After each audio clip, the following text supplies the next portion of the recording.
Olá, boa noite a todas e todos, sejam muito bem-vindos a mais uma live aqui do Instituto Norberto Bobbio, a primeira do ano, para começarmos falando do curso Inovação Jurídica na Sociedade Digital. Você que já nos acompanha já sabe disso, né? Nós fizemos toda a divulgação desde o ano passado sobre mais essa iniciativa do Instituto, e hoje nós temos mais um encontro com o professor Lucas Futiamato, professor da Faculdade de Direito da USP. Eu estou justamente iniciar essa live aqui com o professor Lucas. Lucas, você me ouve? Ouço. Você me ouve bem? Te ouço super bem, meu caro. Como é que você está? Então tá bom, tudo certo. Aliás, um feliz 2025, né? Para você também, para todos que nos assistem aí. Com certeza. Para todos nós, para todos vocês, feliz 2025. Como eu estava mencionando, essa é a primeira live do ano, né, do Instituto aqui, de boas-vindas para todos vocês, para que a gente comece o ano já cheio de novidades, para que vocês também fiquem sabendo sobre aquilo que o Instituto vai organizar ao longo aí de 2025.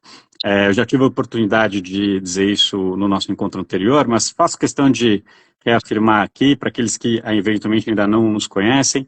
O Instituto Norberto Bobbio tem uma série de ações voltadas para a divulgação não apenas do Norberto Bobbio, né, o filósofo italiano que dá nome ao nosso instituto, mas em especial sobre os temas relacionados à filosofia do direito, à sociologia do direito, à própria filosofia, à ciência política, com traduções, seminários e, claro, também concursos. E hoje aqui nós estamos para tratar justamente de um outro tipo, né, de projeto nosso, que são os cursos livres, em parceria com o professor Lucas Futiamato, professor da Faculdade de Direito da USP, que eu vou pedir, por gentileza, que uma vez mais está presente para todos que estão aqui. E, claro, não deixando uma vez mais de acrescentar a gratidão, né, por todo o trabalho, toda a parceria que o Lucas tem aí conosco. Não é de hoje, não é de ontem, já faz um tempinho. É um prazer ter você aqui com a gente, viu, meu caro? Prazer é meu, César. Eu queria agradecer o convite de novo. Já colaborei com a revista Bing, né, com outras iniciativas do Instituto, que é muito importante para fazer essa interface entre a universidade e o público mais amplo do direito, e também interessado em filosofia, em ciência política. Bom, uma breve apresentação é a seguinte: esse curso em especial tenta sintetizar um pouco do que eu venho pesquisando ao longo dos últimos anos, desde o doutorado, toda a minha trajetória na Faculdade de Direito da USP, a graduação, doutorado, livre docência, e nesse meio tempo também tive algumas experiências de pesquisa no exterior, em Harvard, em Oxford, em Cambridge, sempre com professores ligados à sociologia jurídica, filosofia do direito.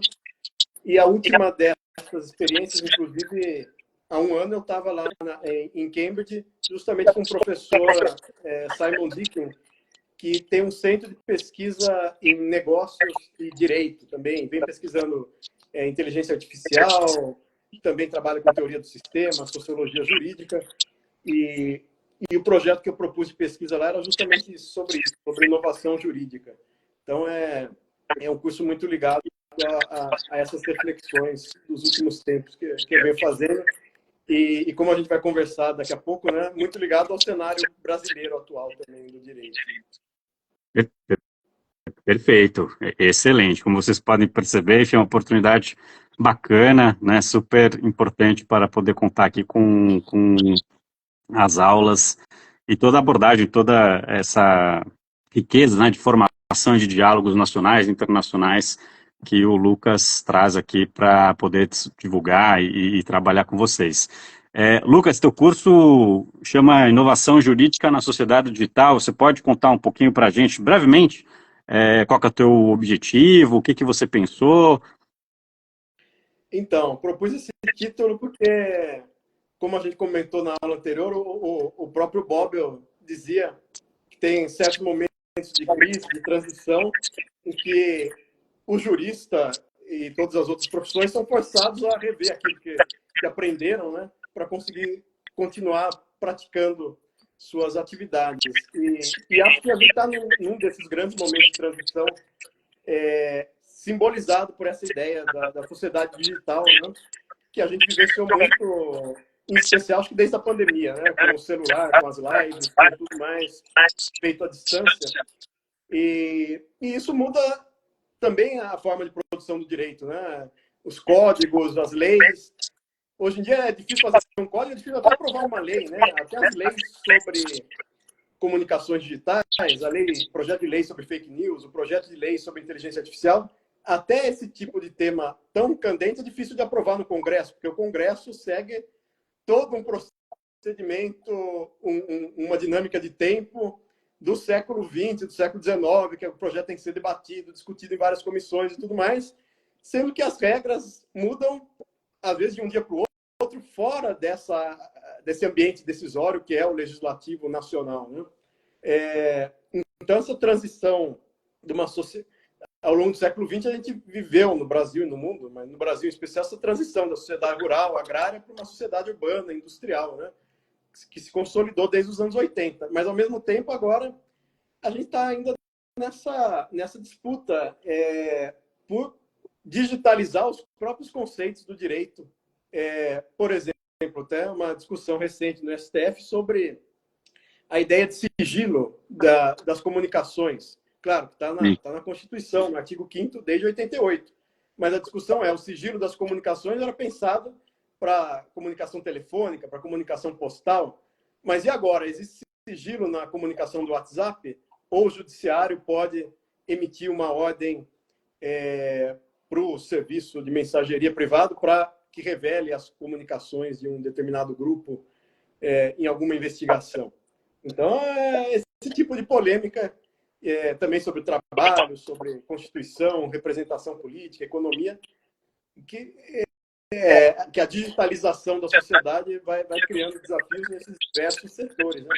E o programa do curso é um pouco uma tentativa de pensar vários desses temas e tentar atualizar o nosso pensamento jurídico com relação a vários desses problemas que estão na pauta do direito brasileiro, em especial, né? Perfeito. E por falar em polêmica, só aproveitar, né, todos os que estão interessados na live devem ter visto que a gente já começou o ano com uma novidade, né, com um pronunciamento do Mark Zuckerberg, do Instagram, aqui, né, do Facebook, dizendo, enfim, seu alinhamento com o entendimento, a política e aquilo que esperaremos agora com o governo Trump nos Estados Unidos.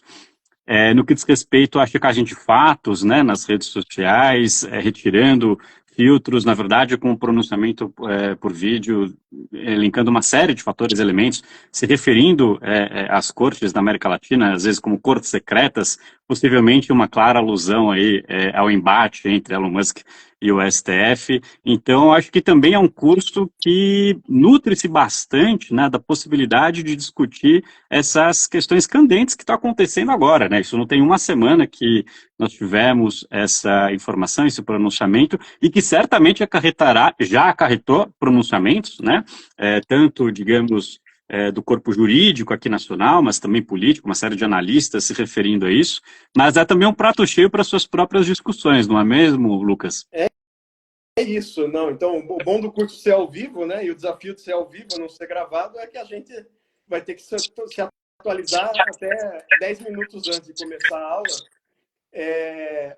E é o que acontece com esse tipo de tema, que são as primeiras aulas do curso, são dedicadas justamente a isso. Porque a gente viu, com esse novo cenário geopolítico, né, com a ascensão do Trump, os próprios donos das plataformas digitais se sentem, até por uma questão econômica, motivados a se alinhar politicamente a essa linha libertária da liberdade de expressão, né? O Musk se disse um absolutista da liberdade de expressão, diz que não vai ter filtro nenhum no X, né? No antigo Twitter, e o Zuckerberg, antes de ontem, dono da Meta, né? Decidiu encerrar a checagem de fato no Instagram e no Facebook e adotar o padrão do X também. E todos eles com esse discurso de que querem impor a prática do direito americano, que na visão deles é uma prática o mais libertária possível quanto à liberdade de expressão, o mais expansionista possível quanto à liberdade, a favor da liberdade de expressão, e qualquer tipo de controle eles chamam de censura, né? E dão um exemplo da Europa, e no caso da América Latina, como você lembrou bem, disseram que a América Latina tem tribunais secretos, né? Na verdade, claro, extrapolando aí, fazendo uma hipérbole com os poderes da Suprema Corte, do Tribunal Superior Eleitoral. Sim.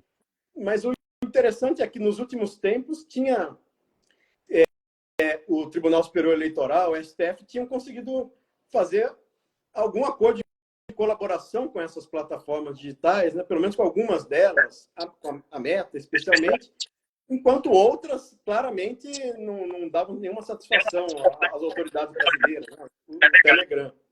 Mas agora até essas redes que eram em tese mais responsáveis, que faziam algum tipo de autorregulação, estão se sentindo autorizadas a acabar com qualquer tipo de controle interno, né?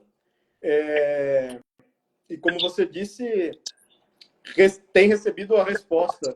Claro, são declarações de um lado dos donos das empresas, dos controladores, e de outro declarações do ministro Alexandre de Moraes, do presidente da República, de que existe a soberania nacional, existe o direito brasileiro que pode impor algum limite, né?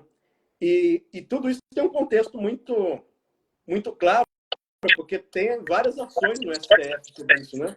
Tem a DPF sobre se o judiciário pode suspender os serviços de mensageria do tipo WhatsApp se eles descumprirem as ordens de remoção de conteúdo, aliás, as ordens de quebra de sigilo, e aí vem essa discussão se o sigilo se aplica para os serviços de mensageria privada, para as mensagens criptografadas.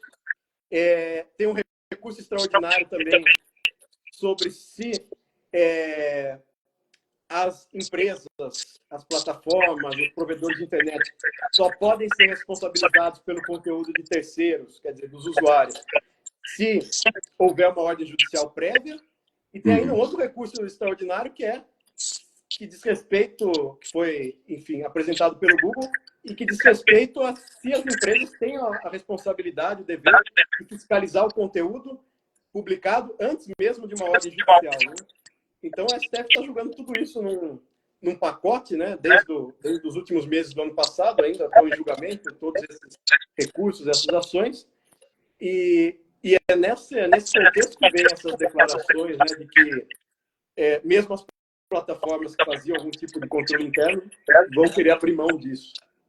E aí a discussão que a gente vai ter desse trilema que tem, porque, claro, de um lado tem o medo do poder político, da censura estatal, mas, de outro lado, tem o poder econômico das plataformas digitais e o poder delas criarem uma censura interna, perseguirem conteúdo, jornalistas, tudo mais. E tem a própria autocensura da comunidade, né? Os linchamentos virtuais, os cancelamentos. Então, quer dizer, ou se equilibram esses três poderes, o poder político, o poder das plataformas e o poder dos próprios usuários, ou fica esse estado de natureza virtual em que aparentemente quem tem mais força ainda são essas plataformas, porque elas têm um escopo global, né?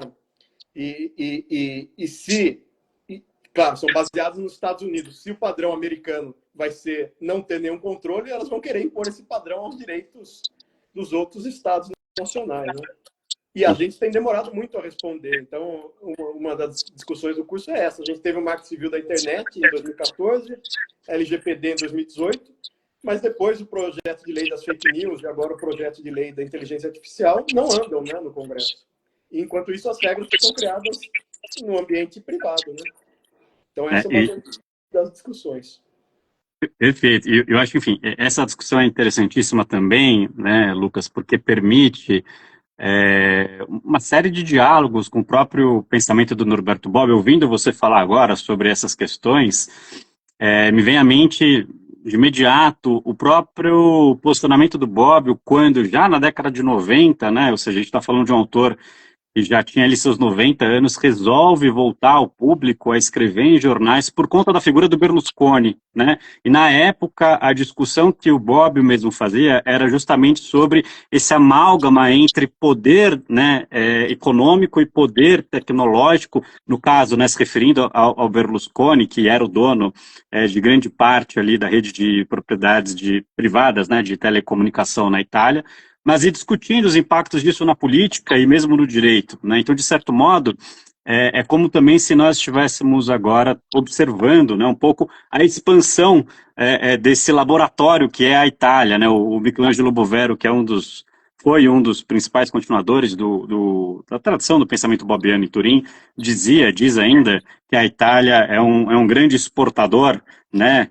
Não apenas de itens que nós gostamos, mas também exporta coisas terríveis, e se referiu, claro, ao Mussolini e também ao Berlusconi. Essa situação que o Bob mesmo já vivenciava e discutia sobre como se dá, de fato, esse desafio à própria política e ao direito, hoje a gente vivencia de uma forma, claro, muito mais aguda, exponencial, mas tem aí as suas relações. Significa também que para vocês que estão assistindo a live, que têm interesse no curso, é uma oportunidade enorme, não só para ter essas discussões teóricas, né? O Lucas já passou aqui por uma série de questões relacionadas aos dilemas regulatórios, né? Como que dá essa questão com o direito nacional, com novos atores globais, com atores privados que têm leis próprias, os limites da autorregulação, são temas aí, um prato cheio para a filosofia do direito, em especial para a sociologia do direito. Eu já deixei aqui no comentário, para quem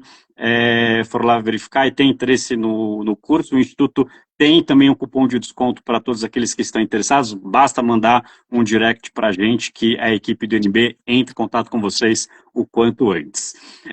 Lucas, será que você pode falar um pouquinho mais para a gente sobre o programa, o cronograma do curso, para além das questões, evidentemente, que você já trouxe para nós? Então, vão ser 8 aulas, né? As primeiras, a gente começa com esses temas mais tecnológicos, e a ideia é, em seguida, trabalhar a repercussão dessa mudança tecnológica no campo da economia, do direito empresarial, econômico, e depois no campo do direito político, constitucional, né?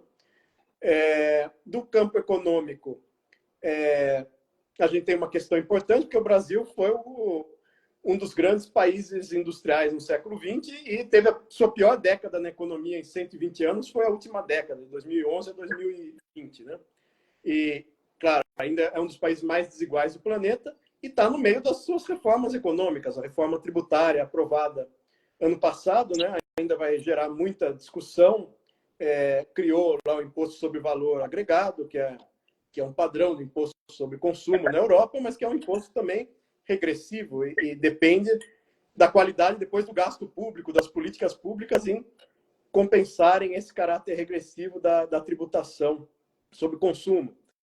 E de outro lado, no ponto de vista econômico, a gente tem as questões do direito empresarial e do direito do trabalho. Então, só para fazer uma referência rápida aqui, do direito empresarial, a necessidade de criar novos arranjos jurídicos para formas de negócios inovadores, capital de risco, formas que juntem apoio de bancos públicos, investidores privados, cooperativas de trabalhadores. Então, a gente vai discutir um pouco isso, que eu chamei de propriedade desagregada, que foi o tema da minha tese de livre docência, para discutir os limites das políticas sociais compensatórias, em contraposição a uma nova política industrial, que também é uma grande pauta aí das políticas públicas hoje em dia. E, de outro lado, também queria destacar a questão do direito do trabalho, ainda no campo econômico, né? Porque a gente teve a reforma trabalhista em 2017, que expandiu a terceirização para qualquer tipo de atividade, e hoje em dia a gente tem a discussão sobre a forma de trabalho por aplicativo, né? Agora, em dezembro de 2024, o STF fez uma série de audiências públicas sobre se a relação de trabalho entre motorista ou entregador de uma plataforma do tipo Uber é uma relação de emprego ou é um outro tipo de relação de trabalho, né? Uhum. E tem esse embate entre a justiça do trabalho, que tende a equiparar esses novos tipos de relação de trabalho ao vínculo de emprego, porque considera até que existe algum tipo de subordinação jurídica determinado pelos algoritmos entre, por exemplo, o motorista e a Uber, ou tem também o entendimento do STF e, hoje em dia, talvez da maioria do Tribunal Superior do Trabalho mesmo, de que é um outro tipo de relação de trabalho que não é relação de emprego, né? Então, um pouco uma aula do curso vai ser dedicada a isso, a esse novo direito do trabalho, a novos direitos sociais, que vem também na esteira da reforma da Previdência, 2019. Então, que novos tipos de proteção trabalhista e previdenciária podem acontecer no Brasil, sendo que a gente sabe que a maioria dos brasileiros não tem nenhuma proteção trabalhista nem previdenciária, tá na informalidade, está na completa à margem de qualquer proteção jurídica, né? E depois a gente tem um bloco de aulas do curso sobre democracia e sobre judiciário também. E aí eu destaco mais uma vez uma pauta recente do conflito entre judiciário, executivo, legislativo. Essa discussão do final do ano passado sobre as emendas do relator, orçamento secreto, as decisões do ministro Flávio Dino, do STF, impondo algum tipo de controle ao orçamento feito pelo Congresso, e a resistência do Congresso em adotar maior transparência, né, no orçamento público. E tudo isso tem a ver também, então, esse embate entre executivo e legislativo, com aquilo que a gente comentou na live anterior, um primeiro momento de otimismo sobre os meios digitais, que levariam a uma democracia mais participativa, mas hoje em dia existe um pessimismo de que quanto maior participação, talvez maior caos informacional, maior desinformação, né? Ao mesmo tempo, então, também a gente vai ter uma discussão sobre federalismo, políticas públicas. O STF tem uma ou outra decisão que tem dado uma margem maior de manobra para os estados, para os municípios criarem suas próprias regras, criarem suas próprias políticas, flexibilizando um pouco aquele princípio da simetria, de que é necessário seguir um padrão uniforme aí de política pública ou de legislação para os estados e para os municípios. E a gente vai ter também, claro, para coroar o curso, a grande e eterna discussão sobre o judiciário no Brasil, o poder do controle de constitucionalidade. No último número da revista do STF, que é a Revista Suprema, publiquei um artigo com o Rodrigo Ribeiro sobre o histórico do controle de constitucionalidade no Brasil, né? que é um modelo único, acho, no mundo, entre vários fatores, pelo acúmulo de funções que o STF tem, né, que é foro privilegiado, é último grau de uma série de recursos, especialmente tributários, faz controle de constitucionalidade sobre questões moralmente controversas, tenta resolver impasses políticos, quer dizer, é um pouco o poder no qual tem desaguado todos os conflitos da sociedade brasileira, né? E entre vários temas que estão na pauta do STF, que foi divulgada pelo ministro Luiz Roberto Barroso, ele destacou vários temas. Claro, sobre a anistia aos condenados pelos atos de 8 de janeiro de 2023, né, que ontem completou 2 anos. E outro tema é sobre as ações estruturais, os processos estruturais, que também são objeto de um dossiê da revista do STF, da Suprema. Também tem um artigo para sair nesse dossiê. E esse ano está na pauta para ser julgada a DPF das favelas, que justamente discute o grau de letalidade, de violência policial que existe nas políticas de segurança pública, no caso, no estado do Rio de Janeiro, né? Mas esse também é uma pauta de todo dia no Brasil, no estado de São Paulo, inclusive, né? A letalidade, a violência policial. E isso, mais uma vez, então, vai desaguar no STF, para o STF decidir também os limites da sua intervenção na política de segurança pública. Então, é um dos pontos de entrada para a gente discutir controle de constitucionalidade, ações estruturais no Brasil, que são um tema bem recente, né? Enfim, que também está em construção. Então, é um curso quase jornalístico, num certo sentido, a gente tem que vai puxar nas notícias do dia a dia elementos para combinar com a teoria, para combinar com a doutrina, para aprofundar a reflexão, né, ao vivo aí, nesses 2 meses, nessas 8 aulas, nesses 8 encontros que a gente vai ter.